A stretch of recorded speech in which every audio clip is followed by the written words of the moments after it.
राधे राधे दोस्तों, क्या आप जानते हैं समुद्र मंथन क्यों हुआ था? समुद्र मंथन होने का कारण क्या था और यह सुझाव पहले किसने दिया था? समुद्र मंथन का मूल कारण महिषी दुर्वासा के श्राप से उत्पन्न हुई विपत्ति थी। एक बार महिषी दुर्वासा ने देवराज इंद्र को एक दिव्य पारिजात पुष्पों की माला भेंट की। देवराज इंद्र ने उस माला को अपने ऐरावत हाथी के मस्तक पर डाल दिया।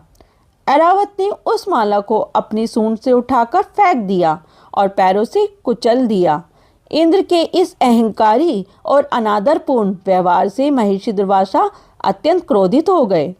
उन्होंने क्रोध में आकर इंद्र और समस्त देवताओं को श्री यानी लक्ष्मी, वैभव, ऐश्वर्य से हीन हो जाने का श्राप दे दिया। श्राप के प्रभाव से स्वर्ग का सारा ऐश्वर्य, धन, वैभव और शक्ति नष्ट हो गई। देवता शक्तिहीन हो गए, यहाँ तक कि उनके वाहन भी लुप्त हो गए और असुरों, दैत्यों ने तीनों लोकों पर अपना अधिकार जमा लिया। युद्ध में दानवों से पराजित होकर सभी देवता ब्रह्मा जी के पास गए और फिर ब्रह्मा जी के साथ मिलकर भगवान विष्णु की शरण में पहुँचे। जब देवता और ब्रह्मा जी अपनी विपदा लेकर भगवान विष्णु के पास पहुँचे, तब भगवान विष्णु ने ही उन्हें समुद्र मंथन करने का उपाय बताया। भगवान विष्णु ने देवताओं को सलाह दी कि वे अकेले असुरों को पराजित नहीं कर सकते, इसलिए उन्हें असुरों के साथ मिलकर एक महान कार्य करना होगा।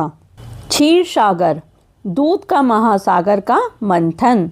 उन्होंने कहा कि मंथन से अमृत निकलेगा, जिसे पीकर देवता अमर हो जाएंगे और उन्हें कोई पराजित नहीं कर सकेगा।